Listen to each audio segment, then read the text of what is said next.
কাঁচা আমের আচারে ১২ মাস কাঁচা ফ্লেভার পেতে চাইলে মাত্র ১০ মিনিটে রোদে দেওয়ার ঝামেলা ছাড়াই তৈরি করুন ভাইরাল কাঁচা আমের কোচানো আচার, যাতে ১২ মাস আপনারা কাঁচা আমের ফ্লেভার পেতে পারেন। আসসালামু আলাইকুম সুপ্রিয় দর্শক, আজকে আপনাদের সাথে কাঁচা আমের কোচানো একটি রেসিপি নিয়ে হাজির হয়ে গেলাম, যা ১০ মিনিটে খুব সহজে তৈরি করে নিতে পারেন। এই জন্যে কথা বলতে বলতে আমি প্রায় ১.৫ কেজি আম নিয়েছি, যেগুলি ভালোভাবে উপরে স্কিনে একটু ডলে ঘষে ধুয়ে নিতে হবে, কারণ আজকে আচারটা আমরা স্ক্রিন সহ নিয়ে নেব।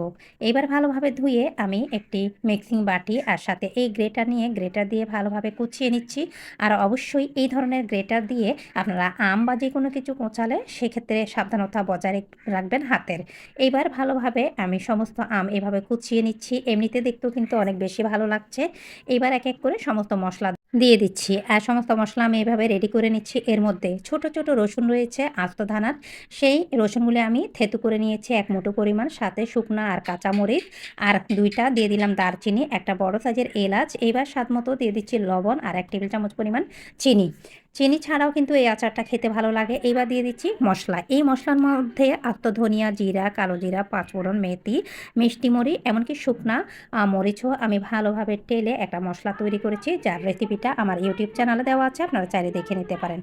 এবার সেই মশলা থেকে প্রয়োজন মতো মশলা দিয়ে কালারের জন্য আরও কিছুটা হলুদের গুঁড়া আর মরিচের গুঁড়া দিয়ে ভালোভাবে এইভাবে চামচ দিয়ে মিশিয়ে নিচ্ছি। আর সবসময় চেষ্টা করবেন যে কোনো আচারে হ্যান্ড টাচ না করতে। ভালোভাবে মিশিয়ে নেওয়া হয়ে গেলে যে কোনো একটা পাতলা সুতির কাপড়ে চেষ্টা করবেন ছড়িয়ে দিতে, অথবা ১০ থেকে ১৫ মিনিট রোদে থালিতে ছড়িয়ে দিতে। এতে করে এর অতিরিক্ত ময়েশ্চার বা পানিটা শুকিয়ে যাবে। যেহেতু বাইরে প্রচণ্ড বৃষ্টি, যখন আচার বসাচ্ছিলাম তখন, তাই আমি এইভাবে ছাঁকনায় রেখে দিয়েছি।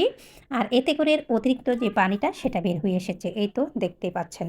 এইবার আমি কাঁচা আমের সমস্ত আচার একটি কাঁচের জারে এইভাবে ভরে নিচ্ছি।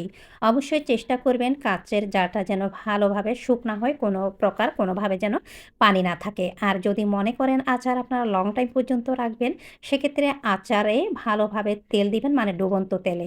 সমস্ত আচার কাঁচের জারে নিয়ে এইবার আমি ২৫০ গ্রাম সরিষার তেল ফুটন্ত গরম, ধোঁয়া ওঠা গরম করে নিচ্ছি। এরপরে সরাসরি এর মধ্যে আমি যখন ধোঁয়া ওঠা গরম হবে তখনই চুলার জালটা বন্ধ করে এর মধ্যে দিয়ে দিচ্ছি কিছুটা কালো জিরা। কালো জিরা দিয়ে সরাসরি আমি ধোঁয়া ওঠা সেই সরিষার তেল কাঁচা আমের আচারের মধ্যে এইভাবে দিয়ে দিলাম। এরই মধ্যে কিন্তু আমাদের আচার অলমোস্ট ডান।